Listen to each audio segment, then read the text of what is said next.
Excuse me, can I please talk to you for a minute? Sure. You know, you look kind of familiar. Yeah, you do too. I just wanted to know, do you know a podcast named The Podcast Is Mine? Oh, I know that podcast. I just wanted to let you know that it's mine. No, it's mine. Hello and welcome to The Podcast Is Mine. I'm Sunny Gruel. And I'm Bhushan Kumar. We're back, Bhushan. We are back indeed, and we have got such an interesting episode today, haven't we? We have. Isn't it interesting how when we were researching and preparing for this, the kind of stuff that came up for us? Did you find this? Like sometimes we do these episodes, Yeah. like we were talking about this the other day off air, weren't we? Yeah. That we do episodes and things and like all these memories and feelings and thoughts that kind of, you know, we Where experience. are you going with this? No, I mean like in the sense that like, yeah, do you know, like there's yeah, memories yeah. and stuff that were a long time ago, like I've forgotten completely about. And then like they came back kind of out of nowhere and I'm like, oh my goodness, I didn't realize how much that had affected me, or I didn't realize like, you know, how it felt. I mean, do you find that as well? Yeah, no, it's a good point. I'm remembering back to one of the stories that kind of prompted us to talk about this, isn't it? In terms of me being in the Wolverhampton Mat counter at my school. Absolutely. Well, it's a companion episode to episode 7, series 1, which was Coconut Express. Yes. But also, if you cast your mind back to episode 2 of this season, which was the Writings on the Wall by Destiny's Child. Oh, we have a link. Do you remember? We have a link. We have a link. So, do you remember in the Secret Diary of a Zone 1 Ho, we briefly mentioned the Harry and Meghan interview. So earlier in 2021, Oprah interviewed Harry and Meghan, and it was quite the bombshell. And it was epic. There's quite a lot to talk about it. We've got a lot to unpack. And we are going to cover it in the OnlyFans Lounge as well. Yes. But related to today's subject, there's a specific point I really want to get to. So let's open up the Diary of a Zone 1 Ho. Okay, let me open up a new tab. Bloop, bloop. Yep. And okay, so the point I really wanted to focus on today. So in that interview, Meghan spoke about how Harry had told her that a member of the royal family, we still don't know who it was, had been speculating about the colour of the unborn baby's skin. Now, taking away from the semantics of it, like I said, in the OnlyFans Lounge, we can cover that and we can look into whys and wherefores. That particular comment really, really angered me and saddened me as well, but it didn't shock me because in the South Asian community, that is something that we have heard so many times. We've like heard, oh, what colour is the baby, or what colour is this person? And it was just really, really disappointing for like several reasons, which I want to get off my chest right now. Yeah, so please do pull a pew up because I got a list. First of all, it was kind of like how the royal family is so institutionally racist, because there's no like kind of maneuver room in a comment like that. You're only saying a comment like that to suggest that if the baby's going to be one colour, it would be advantageous, and any other colour is supposedly not advantageous, or it's creating that sense of other, which is really not very nice and really unpleasant. I mean, I doubt William and Kate got, speculation on whether what colour their children, what skin tone their children would have. And then second of all, I was thinking as well, in terms of like childbirth and like pregnancy is one of the most dangerous things ever. Like I didn't realise this until my friends started having babies and they started telling me their stories. And I was like, oh my God, having a baby is like terrifying. Like not just the actual labour, but the whole pregnancy. So can you imagine hearing that when you're in that kind of vulnerable state? What that must have done for Meghan's mental health. I can't imagine how she survived that. It just shows like she has a lot of grit and determination. I really, really felt for her. And also like I just thought it was just it's the whole institutional race. You think that institutions have really moved on, and they post a black square on Instagram and they'll put hashtag BLM and all these things, but actually in reality they don't seem to have moved on at all. I mean, do you agree? What do you think? Yeah, no, it was really disappointing to hear that statement, and I really wish they had kind of been a bit more forthright about who had said it and challenged it, because I think we're only going to make progress if we hold people accountable. And it's not a case of wanting to cancel someone, it's a case of wanting people to take responsibility, helping them become educated on why it's hurtful and offensive, and then coming together with those people to say, look, this is how we move forward in a positive way, and making people feel safe to admit that their mistakes are being made. Obviously, with the royal family, they probably do not want to admit that they're in the wrong, and it would be, it's going to be a huge change, and I think generationally they're probably accepting that whoever said it is probably not going to change their mindset. So let's not try to fix something that we can't fix. Yeah. And let's just move forward. And but then to kind of half share that information, it felt a little bit disappointing. I thought there's no real solution to this. It's just, unfortunately, it's kind of it's just triggering, and it's upsetting and disappointing. And the same way you said that it's not something that you're new to, I completely feel the same way. Like growing up having to understand that in the Asian community that there is not only a caste system, but then there's also another system of hierarchy around the shade of your skin, which I realized as I got older that it's another thing that Black people experience as well in their communities. It's something that I've heard quite regularly, in the pop industry as well, in the music industry, when you talk about, Beyonce is always put in the middle, the lighter female is always shown in the center stage.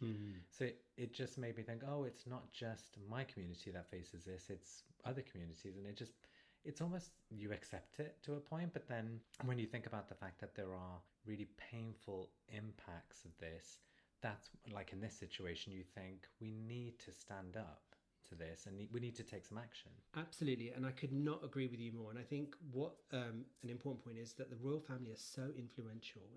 Like there are people who, kind of have them kind of Beyonce tier, like they respect them and do every. But the thing is that if they had done what you'd said or found a way to kind of convey that, like you said, there was no kind of resolution, or there was no sort of kind of progression from that. If they had shown that, can you imagine the impact that would have had on wider society? Because it's like, well, look, if the royal family can, think about things differently and change their viewpoint, then why can't Joe Bloggs, who lives down the street, or whoever is perpetuating colorism? So yeah, it was really, really disappointing. And like we said, we will come back to that interview later on. But I think what we're going to do is we're going to close the tab because we've got so much to talk about today. So let's take it to the bridge. The definition of colorism in the Oxford English Dictionary is as follows: a prejudice or discrimination against individuals with a dark skin tone, typically among people of the same ethnic or racial group. Growing up as British Asian, colorism has very much been a continuing thread throughout our life. It has taken a good portion of our adult lives so far to unlearn the prejudices and unconscious biases we picked up in childhood. Today's episode is based on our own experiences and research. Our intention is simply to discuss a subject that is so covert in nature, yet so explicit in its effect. So true, absolutely. So, Bhushan, I wanted to start with a question for you. Yeah. How has colorism personally affected you? So it was really strange because, like, obviously referring back to episode 7, the Coconut Express, where like this was where when you first mentioned colorism, like on our podcast, and then like when we were doing the research and we were kind of like talking about what we were going to discuss today, it was really strange that I didn't realize that there's been a continuing thread of colorism throughout my life. So I'm light skinned, and my skin tone is perhaps it's cool tones, you would say, in makeup terms and stuff. So it's on the lighter end of the, not the spectrum, so to speak. And so it was funny because one of the things that came up in my mind was like, I've always had this phrase, white like Bhushan. So the first time I ever heard that was my mum and her friend were kind of, I must have been about like 4 or 5 or something, very, very young.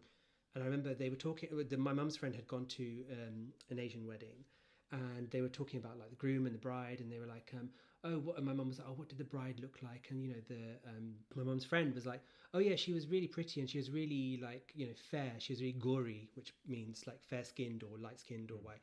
She was white like Bhushan. And then that was something that I continually heard, like whenever we would go to any sort of Asian event. Remember once there was an uncle that said, whenever we see a little white boy running around, we know that the Kumars are there.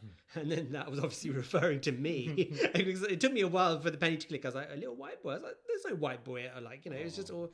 So, and then again in secondary school as well, where the majority of the ethnic population there was Bangladeshi and black. Again, I remember once there was a girl, we were talking about somebody else who had started in another form class. And we were talking about skin tone, strangely enough. I have no idea how we got to that point. And again, there was a black girl who said, oh, no, he's white like Bhushan. And it was like, wow, and I didn't understand what that meant. But at the same time, I was always told, like, you know, like my mum was always like, don't go and play in the sun or eat yogurt, which was like a really bizarre one. Or, you know, and I was always, like, people always in the South Asian community always mentioned my skin tone. So it was like, oh, you're fair skinned, everything suits you what you wear, or you're fair skinned, it's all right for you. Or, and then I started to believe as well that fair skin was some sort of advantage, or that it gave me some sort of superpower that nobody else had. It was, do you know what I mean? I'd be walking in there, I was like, well, I've got fair skin, so, you know, don't come at me, hoes. But it was like, actually, it was weird as well, because it also gave me a sense of otherness as well. So when I was in a like South Asian environment, predominantly South Asian, I always didn't feel that I fitted in or belonged. And then as a result, like in my teenage years, I was like, you know, really, first I really got into religion, because I thought, well, I need to show that because a lot of people would also say to me, you don't look Indian. And now I realize what a stupid statement that is, because if you go to anywhere in the subcontinent, you will realize that no one looks how you expect them to look. There's not like a look. Everyone, you know, it doesn't just mean a certain set of characteristics. And there's a lot more to it. And also, like, I remember when we went to India in 2010, and we were in New Delhi, and we were looking at, like, at that time we were thinking of like buying maybe a flat in Delhi or something. And I remember the landlord took us to show us the flat, and there was like a Nepali family who lived there. And I remember when I saw them, they were so fair skinned. I've never seen I would not have placed them there, which is like a bias that I had learned, and, you know, a way that I'd been conditioned to think. But that moment really kind of changed my mind, because I was like, oh my goodness, like, you know, that it made me realize the country is so huge, and that, like, you know, you can't just say that, oh, well, all the fair skinned people are from here and all the dark skinned people are from here. It doesn't work like that. So that was really, really strange. And then, like, I really kind of like went into religion and kind of thought, well, I need to prove that I'm very Indian. So I'd kind of like, you know, learn about my religion. I learned about cultural practices.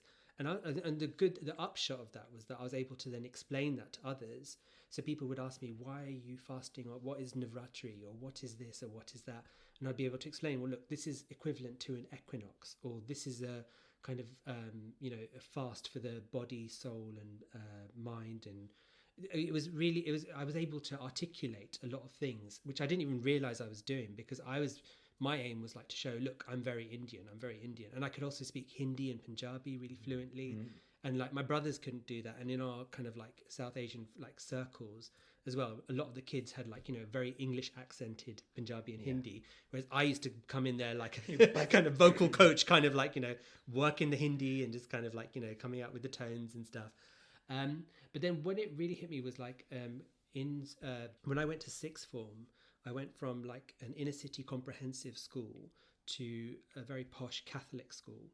And then in that Catholic school, the majority of people, it was 90% white. So they had a 10% quota for other like non-Catholic persons. And obviously, and 5% of that was Protestant. So it's very similar to like, you know, because we had to go to read the Angelus at 12 o'clock. We had to do prayers in assembly in the morning. We had to go to Markle Mass. We had to go to all the different masses, and we had to talk with, you know, and it was great for me, because then I was like that kind of reassert, you know, because I had learned about Hinduism and I was able to articulate what I was doing. That was actually useful for me.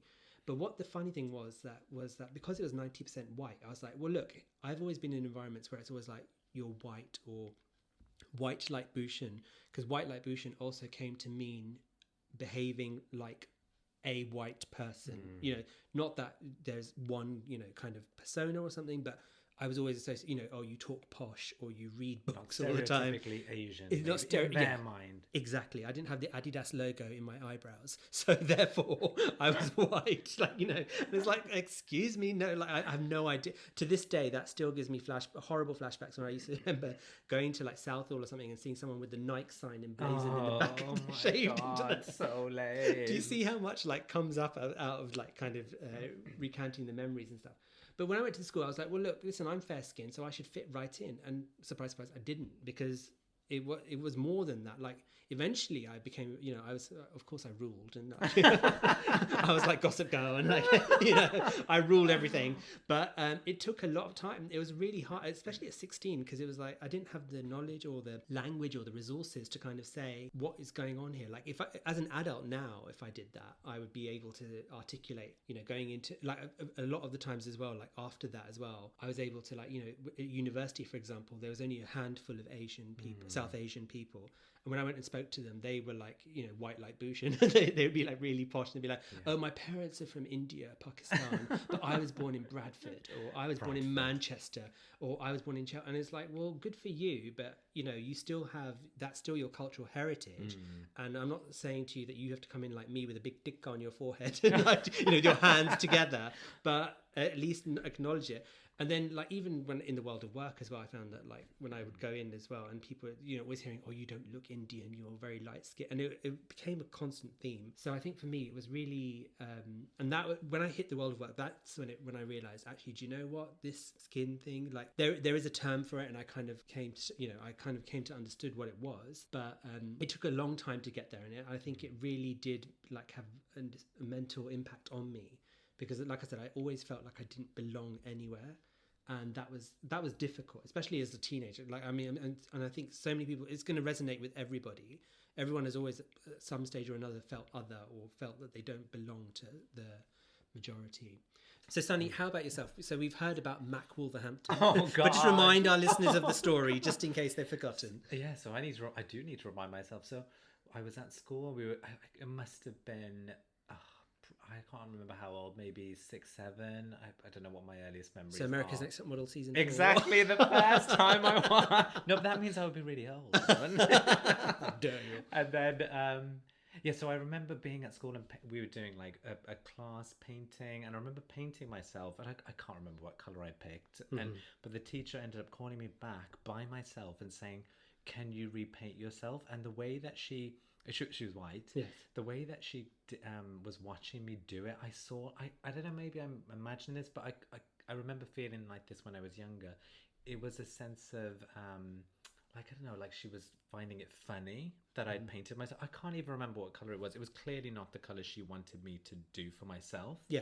And that's when I first realised, because I grew up in the same way. I'm light-skinned as well, so and my mum is super fair-skinned, and we always just were known to be the lighter ones, especially in my family. My brother and my dad are more typical Asian skin colour, still on the fairer side, but it was always something that was seen as, oh, you're special because of that. And I didn't really think anything of it when I was younger, because when it is just who you are, you don't think anything special. Yeah. But then when I started getting older and realizing that it was almost used as a way to, I don't know, have something over someone. I think it was when I went to India, because we'd be there and I overheard I think it was my gran or someone say to my cousin, stop playing in the sun or something. And I just thought, oh, because then you're going to get dark, and then then I won't get the compliments for being light-skinned anymore. Yeah. And that definitely stuck with me as I went up. Like, subconsciously it was there, because I remember growing up I'd get the same comments at school all the time. Oh, you're super fair-skinned. Or when I went to university, people didn't know where I was from originally. It was always like, oh, what is your origin though? Because they were like, where are you from? And I was like, Wolverhampton. I was like, that is exotic as it gets. They were like, no, but originally, like, what is your heritage? And I thought in the beginning it was exciting, because I thought, oh, in London it's such a melting pot that it's easy for people to be confused, whereas in the Midlands it typically is you are white, black or Indian. Yeah. So it's easy to know if something was different to properly white, because we don't look white, do we? We're fair-skinned in terms of, like, our features are still not white. But it was obvious that there was something that made you different enough, even if you were light, to place you into the Indian bucket. Whereas when I came to London, it was, oh, it's a melting pot. There's loads of different features that people have, and they're different shades, so we couldn't identify it. So I thought that was quite exciting and fun. But then when I started to realize that a lot of my friends that maybe were different shades had like hang-ups about their shade, that's when I started to think, oh no, that means I shouldn't get tanned. So when we'd go on holidays, I was like, oh, I shouldn't get tanned, because then I'm going to lose what makes me special, what's like, you know, this fair skin thing. You know, me and my mum would talk about, she would always say, go have a tan. She'd never encouraged us to stay any particular color, because it's a tan is something that stays with you temporarily. It goes. And even if it is and I thought to myself, I don't want to feel like I'm carrying this around as something that is an entitlement or a privilege, because that is actually perpetuating and encouraging this sense of like privilege that someone should have around their skin color. I thought, no, I don't want to embody that. I want to get tanned in the summer, and I don't want to feel like I have to hold on to something that, even if, let's say, I keep my tan forever, that's fine. Yeah. It's not defining who I am as a person, but that's not what we grow up with, because on TV, when I'd see people like Beyonce get in the center stage and she was lighter skinned, or I don't know, people on Indian TV, not that I watch any of that. You've banned that forever, haven't you? you know, that's not really my, I never ever felt like I needed to kind of prove my Asian roots. I always knew what I was, but I always thought I needed to retain some sort of lightness, but for that, and that's when I thought, no, I can't do that anymore. I can't live that way, because I'd rather have experiences of going on holiday. Like, I just got back from Greece, I was in the sun, I was loving it, and yes, I got way more tan than I normally would be, but it's I'd rather have the memory and the tan rather than not having been away at all. And I think that's the thing that is probably difficult for people that don't have to deal with colorism. I know that maybe white people, it's the opposite, isn't it? They typically want to be tanned. A lot of my friends are like, oh, I need to get a tan, and from their perspective, they,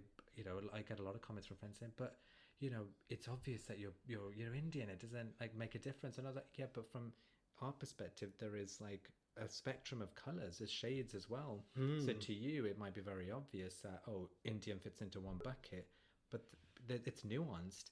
And some of the, I suppose, the privilege that we've encountered is not available to every Asian person for that reason. But I think we need to kind of break away from that. Yes. And we need to think about how can we use language in a positive way that shows that actually we shouldn't be celebrating anything. Anything that is particularly light or dark. It should be celebrating who you are in that moment. Absolutely. Amen to that. Honestly, that is you've hit on so many amazing points there. I mean, first of all, it's like that we both kind of came to this conclusion that we had a certain privilege, and like it was kind of inbuilt to us, because it was like, oh, you've got fair skin, so you're going to be okay. Like, here's your, it's like you can go to Willy Wonka's chocolate factory. Yeah. Here's your golden ticket. And we realized that actually, no, that doesn't matter for diddly squat. And also, it's so funny when you're talking about the sun as well, because I didn't sunbathe properly, or like the first time I actually went out and we never got the sun in England, do we? Well, exactly, there was that. But I think until the age of 25, because I was always like, oh no, I mustn't go in the sun because then I'll get dark. And then I've also, of course, got an OnlyFans story, which I think you know of, which but I will. So excited! It's on the OnlyFans. OnlyFans on the OnlyFans. Yeah, but I will fill you in on that later. But I still remember, like, it was. I remember when I tanned as well, and also I went to Miami as well. And I remember I thought I didn't need sunblock because I'm Asian. I'm South Asian. I don't need sunblock. And then when I started peeling, I was like, oh, goodness me. Like, I was like, I didn't realise that brown people... Yeah, I didn't know until I peeled for the first time on holiday. But the thing was, because we hadn't sat out in the sun, we never knew... Like, we hadn't been in the sun long enough to know. We never needed to go tan, even in the UK when it was hot, though, did we? Yeah, exactly that. When it was hot like that, we were always like in the shade, or we wouldn't go out and to go and sit. Our faces might have been exposed, but not our bodies. Not our bodies, exactly. And it would be this idea, like, people would be like, oh, I'm off to the park because it's sunny, and we'd be like, oh, sunny, ha ha ha. But it'd be like, what the hell? Like, you're going to go and sit in the park all day, and now look at us. Like, I mean, this is where this podcast was conceived. Do you know what I mean? On a sunny day in the park. But it's true. I've even had other friends, like white friends, say to me, they're like, "You're not going to burn. You're Indian. You can't." And I was like, "I can burn." And then I remember I was on holiday once with one friend, and they actually came to me. They're like, "You're really red, so you need to come out the sun." And I thought, and I had friends say to me, "Oh, I didn't realize that Indian people can burn or get peel." And I was like, well, that's fine. I didn't understand that myself until I went on a beach holiday for the first time and I realized I peeled. But that's the thing, isn't it? I think it's an assumption is made if you are not a certain color, like if you're not a Caucasian skin color, that you can't tan or that you can't be light skinned. And that's the thing that is, it's trying to battle that though, because I almost don't want people to think, oh yes, Indian people can be like, success, well done, you achieved something. Yeah. Because it's not something to celebrate. It is just who we are in that moment, and it's not something about a status, but it's so easy to get caught up in that. And I don't know how we change it. We have really positive images of people of different shades, and I feel like they cast people of like when they're Indian, at least on TV. I tend to see not just one representation. It's not just dark people. It's different shades of Asian, and that's. I think we need to see more images of that. I completely agree. I mean, I would say now in 2021 that we are moving in the right direction. However, we are so like we are so far away from it. I think we've got a long way to go before we actually do see what we see in the world reflected in our media, and like especially like in kind of like everyone talks about kind of like Hindi cinema, which is like the kind of, you know, or Bollywood as people like to call it. And do they typically still have very fair-skinned people cast? They do, but it's changed. Like, you know, it's not always what you'd expect. And also because, like, thing is as well, like a lot of the time with Bollywood, because that was made for an Indian, or people forget that Hindi cinema is made for, like, Hollywood is not made, now it's made with global audiences in mind. Because over the last 5 years, obviously with the digital age and streamers and things like that, we've seen this kind of huge explosion of content, which is now for so for example, like the Fast and Furious films do well everywhere, like, you know, but if you sometimes you watch it and you think there's no dialogue in this, it's just like explode. But the thing is, because it's universal, so you can watch that film in Beijing, you can watch that film in Boston, you can watch it in Botswana, and you will understand what's going on because it's quite universal. So in the same way that audiences have evolved and changed, like the Hindi cinema audience has completely changed as well. And now there have been films about colorism, and there are like some really bad missteps sometimes. There was a film I'm thinking of recently where an actress darkened up, and the whole film is about like hair loss, would you believe? And the whole thing is like the main character is worried about his hair being lost, and then like he falls in love with an actress, and like he gets like a toupee. He tries all these different things to try and, like, you know, to conceal it, until at the end he just realizes that, you know what, I am as I am. And that's such an empowering message, because you would never, like, you don't even see that in Western cinema. Like, you know, that was a really great film. But then at the same time, you've got this actress who's been darkened up, and like they constantly mention the tone of her skin, and she's kind of there as like the consolation prize. And so on the one hand, you're giving this really empowering message that accept who you are, and on the other hand, you've got an actress who, and like, she's a brilliant actress, don't get me wrong, but I was like, could you, you know, that you could have got there are plenty of dark-skinned actresses who would have fulfilled that role better and would have been able to, and even just in general, just at the kind of principle level, it was just wrong. So I mean, like, so it's evolved a lot, I'd say, and I'd say that we're having the debate, aren't we? We're having the debate. I mean, that we're doing a podcast on this right now.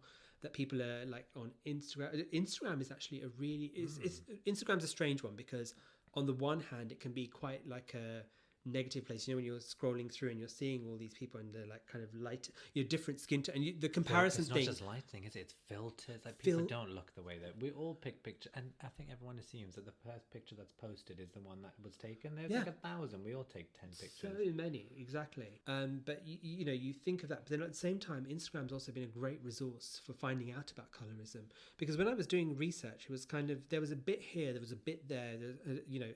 But I couldn't really, I was trying to look for definitive sources. So, you know, for example, if you're, I don't know, reading up about a particular topic and you think, right, well, what is the big book? For example, like if you went with racism, you know, Why I'm No Longer Talking About Race with white people is an excellent book. There's also another book I read called An Immigrant's Manifesto, This Land is Our Land, which what I'm going to do is I'm going to put all these resources into on our Instagram so people can see it. But it's really funny, there was so much on Instagram, so many infographics and kind of videos and experiences that I learned from, that it's actually a really good resource as well for finding out about you know, learning more about colorism. So then another question for you, Bhushan. Why do we think there's a fascination with fair skin in the South Asian community? So, yeah, I'm really glad you asked me that. Do you know, it's funny because, like, what we were talking about earlier, where we would kind of go into environments where there were not, you know, where we were often the only person of colour in the room, or that, you know, we would be in all kind of like white environments, for want of a better term. That's because we were like passing, because we've got light skin privilege. So that is described as passing. You know, we can pass as something other than what we are. And like we said, and that gives you access to something, I don't know, I don't know, new circle of friends or networks to have a better life and be happy and successful. Well, unfortunately, yeah. I mean, I can give the best example of that. Like, what I remember once I was in a work meeting, and there was like somebody else was talking, and it was like a big celebration. It was like an anniversary celebration of a really old brand. You'd know it straight away if you saw it. And I remember like one of the managers said something really racist. Like he was like, "Oh, we should do this, and we should use a clip from this show." This particular clip, and that particular clip in context is like not aged well. And I was I was kind of like, oh my god, I can't believe he's saying it. I knew this person to be like this anyway, and I was ready to call him out on it. But before I could, this other person piped up, well listen, we can't do that because it's racist, and it's not something that we really want to include in our brand. And I was like, okay, well at least she said it. And then she's like, there's no person of colour in this room, so we can't really talk about it. And then I was kind of like, but then they moved the subject on really fast. So I didn't get, like in that moment, you're just so stunned. Caught off guard. Yeah. And I was like, I wasn't ready for that. And then kind of the subject moved on. Then afterwards I went up to her and I was like, you said that there's no people of colour in the room. She was like, oh, sorry, I forgot you were there. Yeah. But then she was like, oh, sorry, I forgot you were there. And it's like, bitch, I was in your eye line. How did you forget I was there? And you can't make statements like that. But the thing is as well, because I'm sure if I had a darker skin tone, she would have noticed. She perhaps wouldn't have said something like that. But the fact that because I have a light skin tone, it's passing, because I'm basically passing and I've got the light skin privilege. The other thing as well is to look back into kind of like history. So if you think about colonial times and you think about the British who came to the subcontinent and brought their kind of standards, if you like, but these aren't like standards like to behold or like say, oh, these are great standards. These are quite regressive standards. So to give you another example on a kind of related thing, do you know that like India's kind of like gay laws, LGBT laws, from Victorian times, which the British brought in, if you go before colonial times and you go into the history of like the Mughals and all that kind of thing, bisexuality, transgender, everything like that was the norm. It was completely accepted. It was the British who came in. In Roman times, Roman times. The British came in and said, actually, do you know what? We don't like this. So we're going to say, we're going to make this illegal, or we're going to make this. And that's what created, to this day, has created that kind of vibe. And it's the same with skin tone as well. It's funny you say Roman times, because in ancient Greece, that was another thing where the fairer skinned you were, it was considered that you were richer. Because if you were pretty much like if you were a farmer farming all day, you were going to get the tan and stuff. And like there's also an element of misogyny in there as well, because it was women were seen to be fair. They expected to be fair skinned. They should be at home and have fair arms and fair skin and all of that. And men were expected to have a tan because it showed that they were out there in the fields working. But it's a double standard, So we've got these kind of like Eurocentric kind of beauty standards kind of like ingrained into us. We've always been told that, look, if you've got a wide nose, sorry, that's not pretty. If you've got like big lips, that's not pretty. If you've got a big bum, that's not pretty. And then we're starting to turn those things on their heads. Well, we've seen appropriation. I mean, let's talk about those horrible ladies, the Kardashians, who I am not a fan of. Oh my God, I love it. But I think, do you know the way that they've kind of appropriated black culture and then marketed it as their brand? I mean, that's all the things that are kind of like that have like all the things I just mentioned. The Kardashians have branded and like said, oh well, if you're a Kardashian and you have big lips and a big ass and a long weave and stuff, that's okay. But God forbid, the black community, this is their culture, this is part of their cultural practice, that's not allowed, which is their identity anyway. Exactly. And then also, like you mentioned earlier, like the skin, the caste system, and then skin lightening as well, which is like a huge industry which continues. And this is not just in the South Asian community. This is in any community, in every community really. People are trying to like change their skin tone, which is really, really sad, because like I said, you don't need to. It's not who you are. Your skin tone doesn't tell us anything about you as a person, as your DNA. And everyone's skin is, at the end of the day, like all we want is like to have healthy skin. And when I say healthy skin, I mean like flawless, no pores. Flawless, exactly. No pores, that kind of thing. So that's what we're kind of like really looking for. No, I agree. So then how can we break free from colorism, both as individuals and as a society? Well, I think I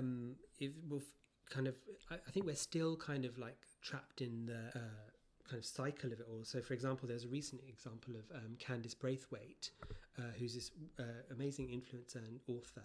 And I've read her book, which I'll include on our list, and it's called I'm Not Your Baby Mother. And Candice basically talked about how black women are treated by the NHS in this country, in the UK, and how they get like a second-rate service, like their concerns are dismissed, they're treated really badly. Like when she went for like her final appointment, she finally got seen by a black nurse, and the black nurse had asked her, has this and this been done? And Candice was like, no. They were like, oh, someone should have done this. And even like it almost cost her her life, because when she gave birth, she had a preeclampsia. Yeah. So, and she kept saying that, look, I don't feel well. And they were like, no, go home, just take 2 paracetamol and you'll be okay. And it's only when she got home and like, she needed, basically the placenta had nearly turned septic and she was about to die. And they took her back to hospital, and like her husband had to really fight to get her admitted, that she was okay. But then also like there was the example I was going to talk about was she was going to front a program on the experience black women have in maternity in the UK. And and as I said, she's written this amazing book. She's done a lot of research. She's done a lot of talks on it. She's a knowledgeable person of it. Now, she's very dark-skinned. Yeah. And apparently the next thing that happened was that program that she would have been attached to, suddenly Rochelle Humes, who is mixed race, was suddenly going to be the presenter, and Candice was like kind of like no longer attached to the project. Now this kind of thing happens all the time, but this particular example really kind of resonated because it was like Candice has the expertise we need. She knows what to talk about, and here you are replacing her with someone else who I'm not saying that Rochelle doesn't know, but Candice was the person who'd done the majority of the legwork on this, and without Candice's contribution, I don't know that the program would even be made, No. So it was a real shame. So in terms of like how we're going to break through, and and also just to bring up another quick example, like our favorite show, ANTM, America's Next Top Model. So do you remember in cycle 2 or 3, I think it was, when Tyra asked a girl to darken her skin? So she asked a black girl to pose as Grace Jones, and the girl had reservations.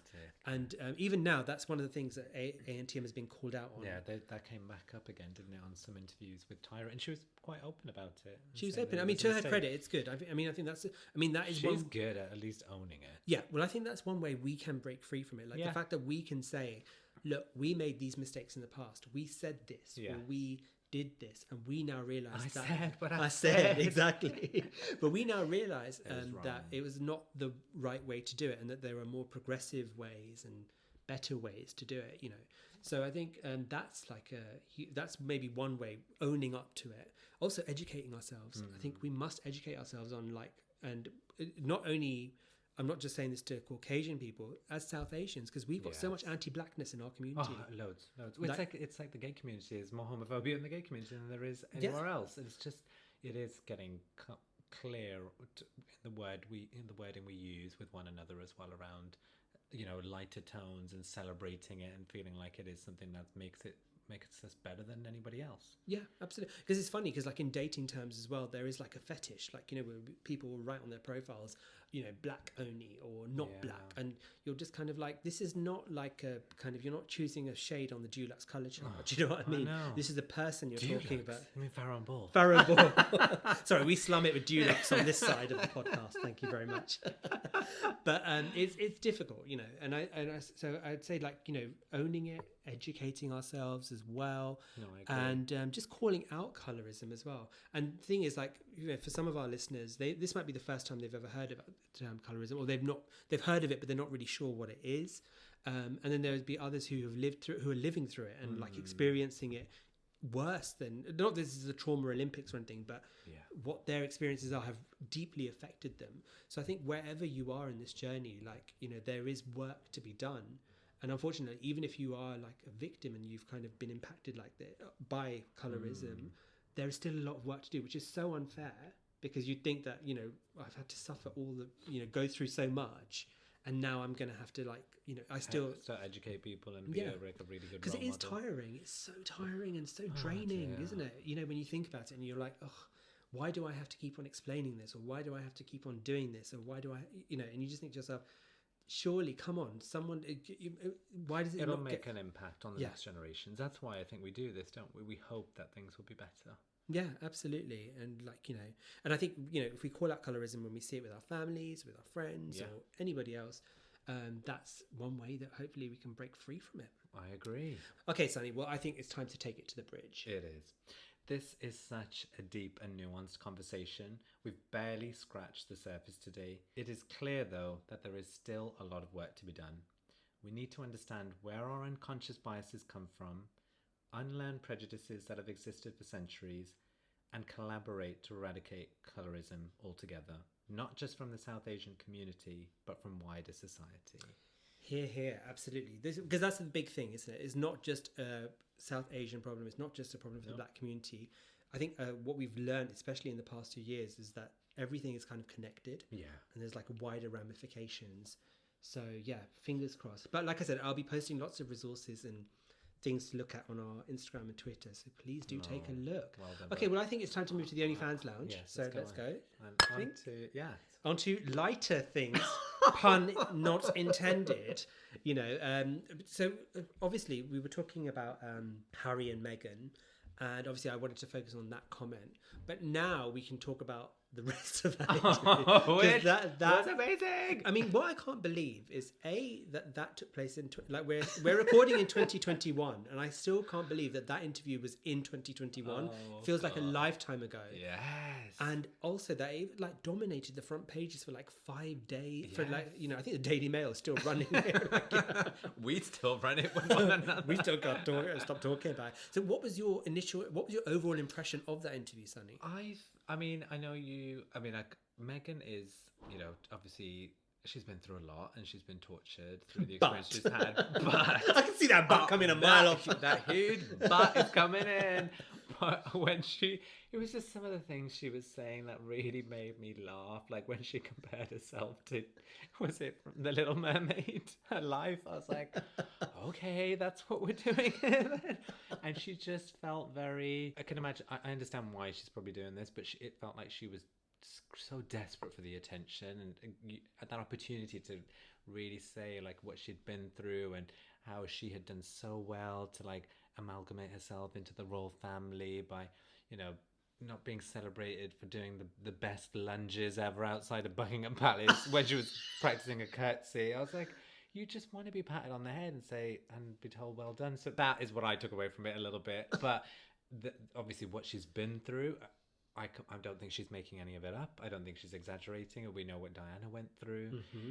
And, it's been documented for many years in many different mediums. So I feel like it's a massive shame that she's had to go through that. Mm-hmm. On the lighter note, when we were saying, it was hilarious to see all the memes. When Oprah asked her what was, when she was telling that story about, there were concerns about how dark his skin would be.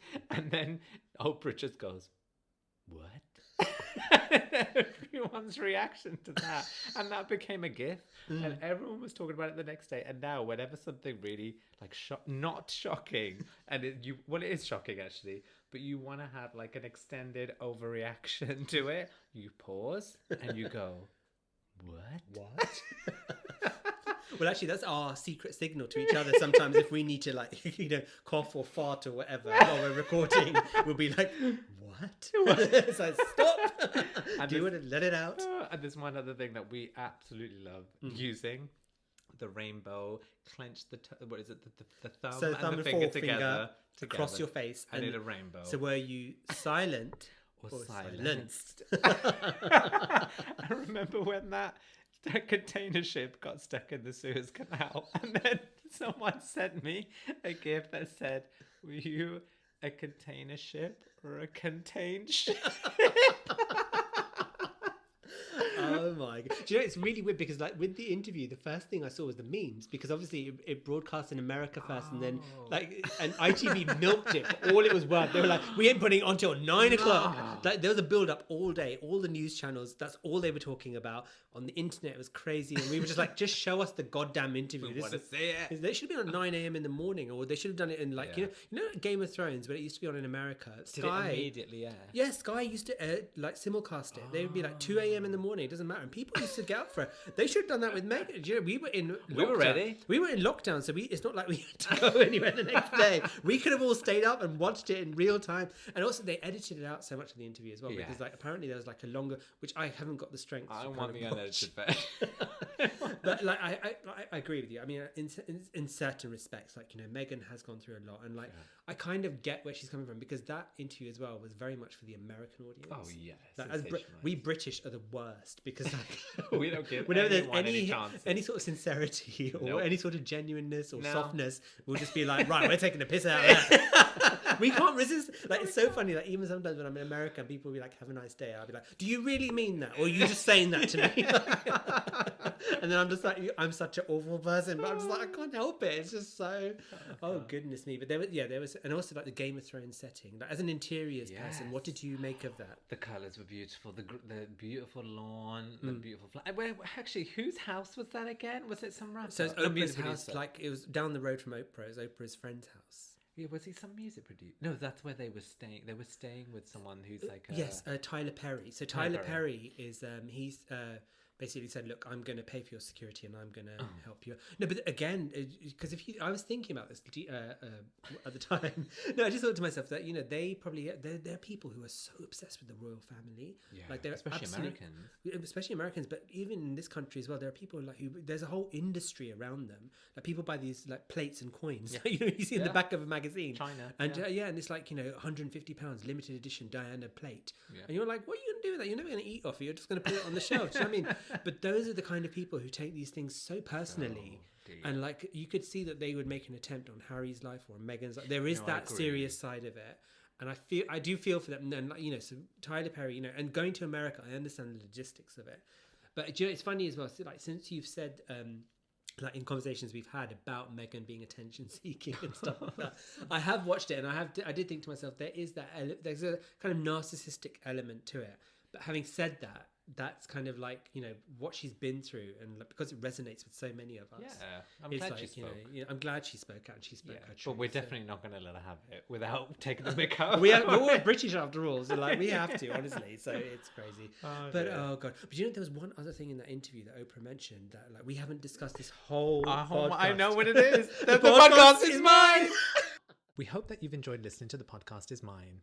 Don't forget to like and subscribe to our podcast and share it with a friend.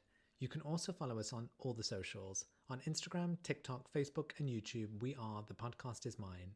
And then on Twitter, we are Podcast Is Mine. Or you can email us at thepodcastismine@gmail.com. Oh, and one more thing, The Podcast Is Mine.